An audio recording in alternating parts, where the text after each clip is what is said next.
Star Wars The Acolyte, Episode 7 Choice. A choice was definitely made. Now it's our choice to talk about it. Let's get going.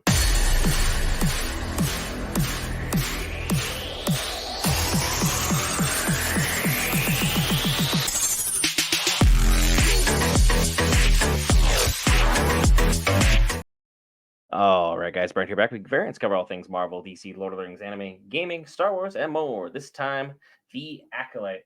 And Will, I want to get your thoughts on this episode. This episode was straight out the gate, same stuff from episode 3, but just a little bit more flipped perspective type deal. So essentially the same thing. We're just seeing some more stuff from the Jedi's perspective and from May's perspective as far as how things went down in that, on Bryndock 16 years ago.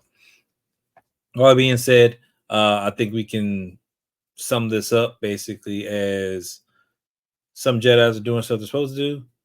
Some Jedis weren't. Some witches are a little bit more open to taking care of their children. Some necessarily weren't. And throughout all of this, choices that were made were wrong on like both sides because it got heated real fast for a bunch of stuff that could have been avoided. So this episode still was, how can I put it, not there for me. We're hashed out pretty much same stuff that we already know for the most part.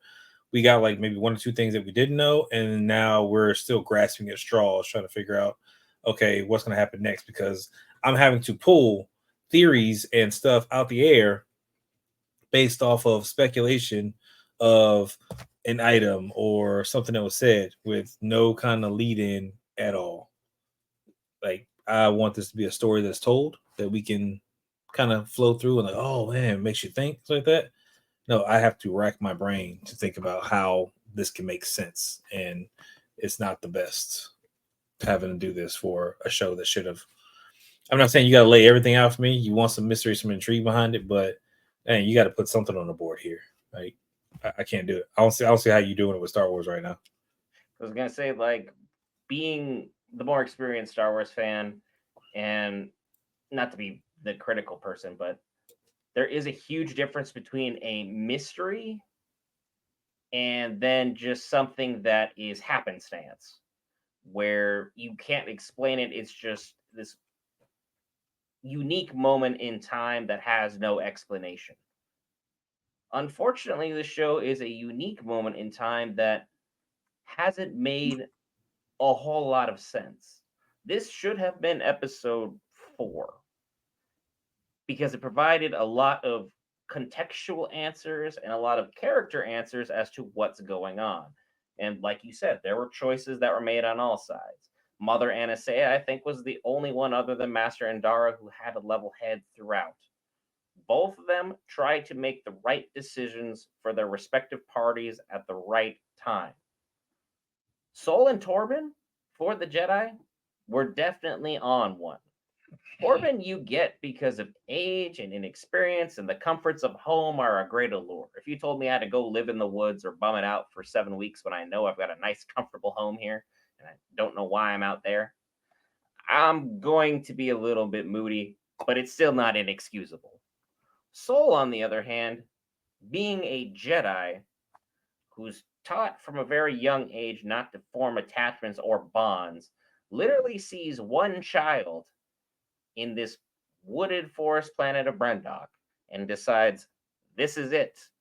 This is the one. This is what I'm about.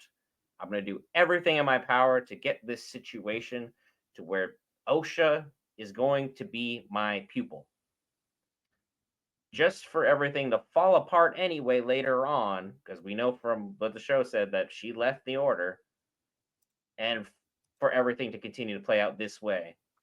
Then we have the Night Sisters, who Coral, I'm not going to say is doing the wrong parenting move, because you defend your own. That is a part of being a parent. Defend the ones who can't defend themselves is a part of parenthood.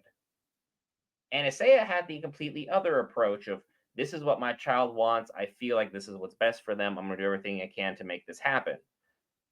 And then Soul, being twitchy, ends up eliminating the last reasonable shred of doubt we have here. And now we have Coral fading off into the ether. And as we theory crafted on the live stream, if you were there, Coral could be the one that's ultimately pulling the strings here to make Kamir the way he is. Could have been the one who's giving him the scars. Could have been the one pushing him. Could be the one trying to force this moment in order to happen.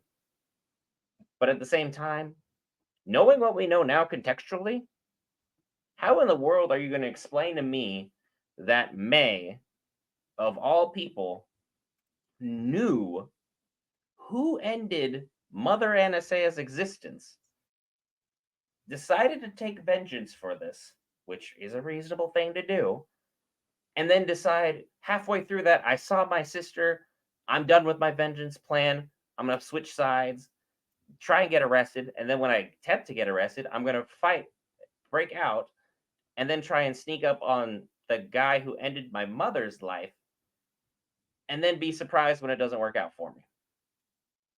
Someone with that amount of context clues should have just been like, hey, OSHA, Soul did it.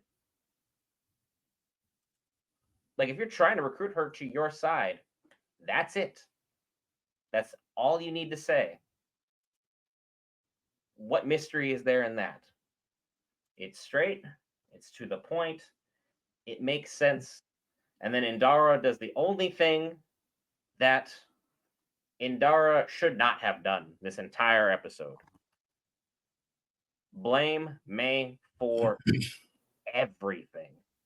Like, Soul did not have a huge part to play in this. I don't know how you comfortably sleep at night making that decision to blame a child for an adult's decision, and that the lives of the coven were ultimately taken because the building did explode. So I'm just saying, this is our biggest mistake.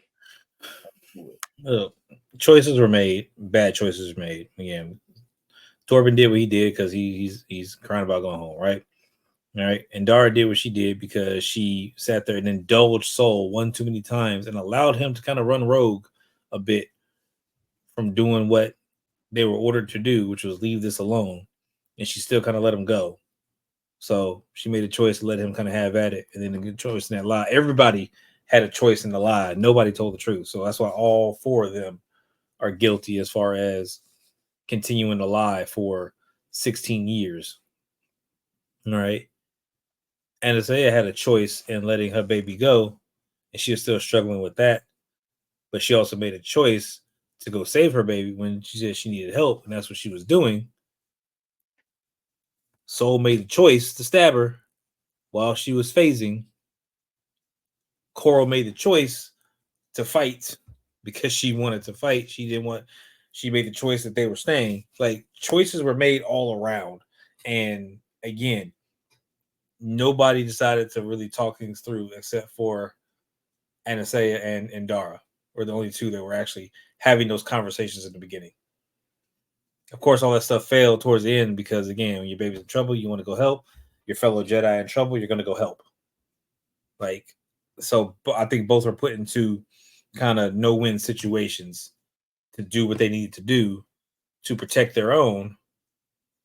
And now they both got to pay the price for it. One pays with, no longer being here.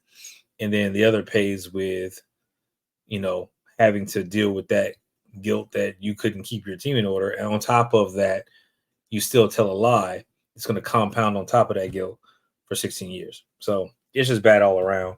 And, the choice to make this series not make sense story-wise, that's a choice in itself that was not good either. Like, again, this was one of the better episodes, and we're still left with there's too many dang open-ended questions for next week. What are we going to do with OSHA? What are we doing with May? What is Kamir doing? What happened to Coral? What are the Jedi Masters going to do now that we have this giant attack that transpired on this planet of, where Kalnaka was? That's 5 questions right there, and that's not even trying to look deep into what's going on. I understand a mystery, I don't understand just an open-ended scavenger hunt when we have literally one episode to wrap things up, and all the episodes are usually 30 minutes. So you're gonna have to spend 5 minutes to tell me a congruent story on each of those questions at the very minimal, maybe 6 minutes if my math's terrible, which hey, can be. We got a lot of work cut out for us next week. A lot of theories to really work with. But again, they're self-provided theories as opposed to theories that were feasibly, tangibly, or even logically introduced in this episode. Is there anything else you have to say about the Acolyte, Will? Just bring on the finale. Sounds like he's ready to get it over, and I'm ready for you to hit that lovely red subscribe button. We've been talking about Star Wars for about almost 11 minutes now. Clearly, there's something here that you enjoy. And remember, we have a 1,000 subscriber giveaway coming up for you, the viewer. So be sure to hit that button. If not, we'll see you tomorrow night for the boys. See you then.